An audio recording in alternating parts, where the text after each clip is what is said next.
4th and goal to go to 2. 34 seconds left to go in the ball game. This is the play right now. Takes the snap. Targeted goes in. Targeted all alone. And the quarterback keeps. Wow, what a call. Nobody touched him. Well, hello. Thank you so much for taking time out of your day to check out this video. And welcome to the Gridiron. What I want to do today, got to give credit where credit is due to Dave Gettleman. So far, free agency, 2 thumbs up. 2 thumbs up.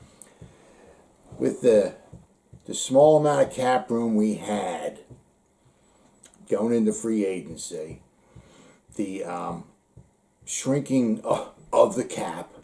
I mean, who knew? Who would have thought? What we have accomplished so far would be possible. But with him at the front office, they're doing some unbelievable things. Now, a lot of the contracts, are being a little backloaded there.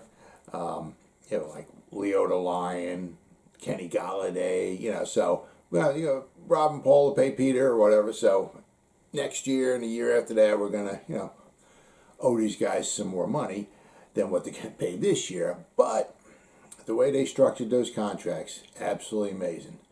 Absolutely amazing. I'm so happy, I'll tell you.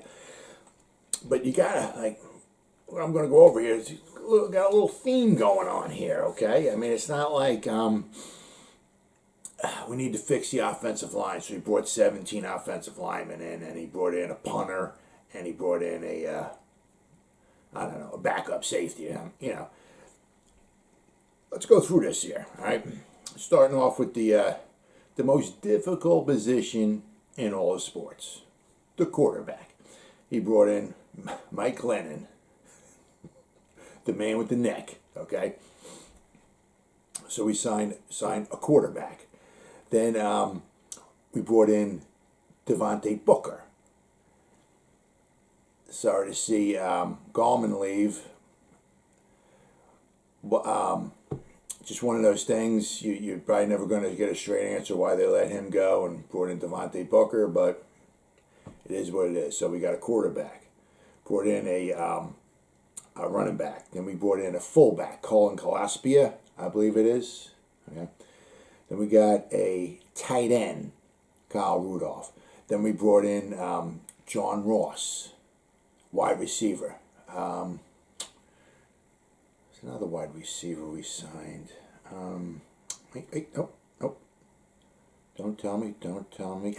Kenny Golladay. All right, so we signed a quarterback. We got a fullback. We got a running back. We got a tight end. We got 2 wide receivers. Then,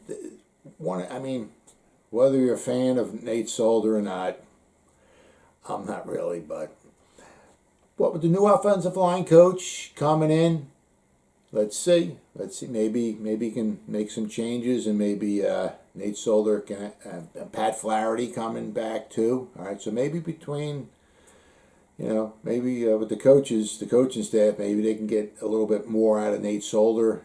Hopefully he comes back in playing shape too, because he did take last year off. But they didn't, so it's not like they brought in a free agent. But the beauty of that is, if they were going to cut Nate Solder, it was going to cost them $10 million. Not only that, but then they were going to have to go out and spend a few more $1 million to bring another tackle in. So they avoided that.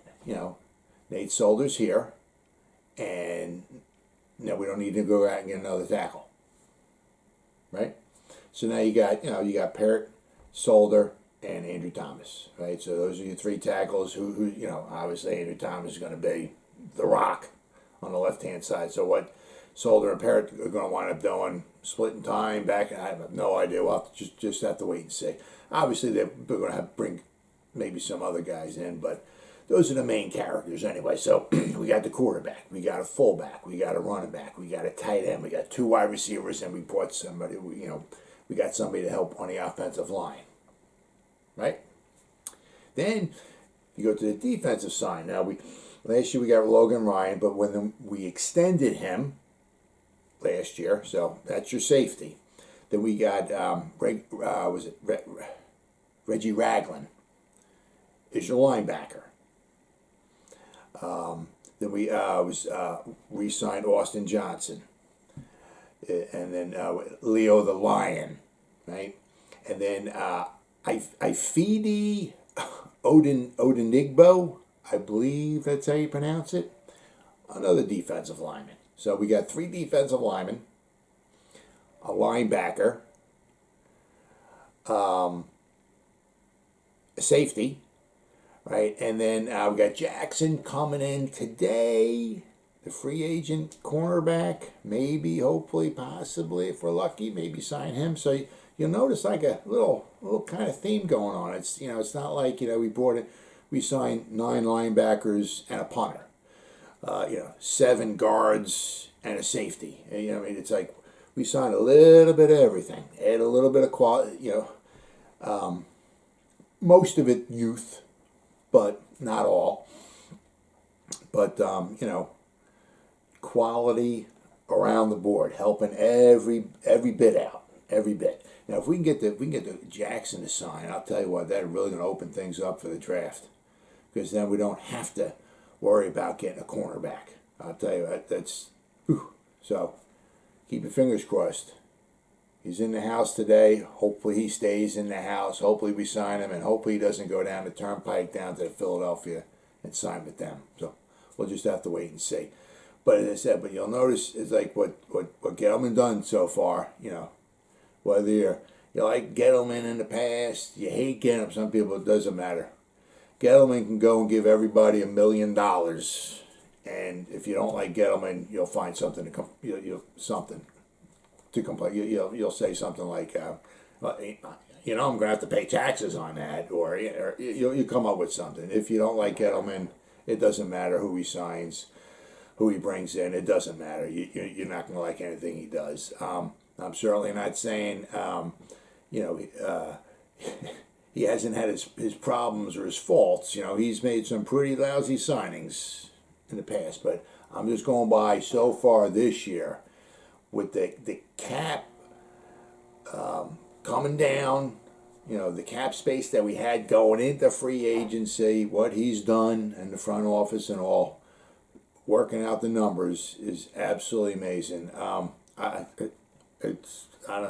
It's absolutely amazing. Danian Clowney, I heard he might be coming to talk to the Giants too. I mean, I'm like, it's like, where are we getting all this money? But somehow, some way, we're coming up with the money for this. So, but one thing at a time.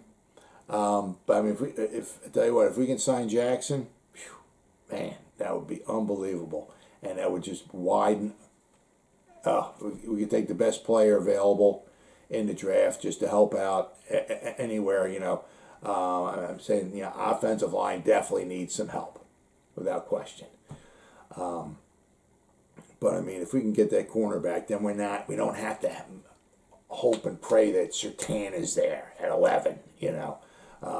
We can get a cornerback, we get some quality depth cornerback, maybe in the 3rd round or something, add a little depth or whatever, but we don't need one in the 1st or the 2nd round. So if we can get Jackson to come, stay, and sign, man, that would be fantastic. But just want to give a little shout out where give credit where credit's due. I said, Dave Gettleman so far in free agency, 2 thumbs up. Fantastic job, Dave. Way to go. Well, as always, people, thank you so much for taking time out of your day to check out this video. You guys stay safe out there, and go Giants. Woo!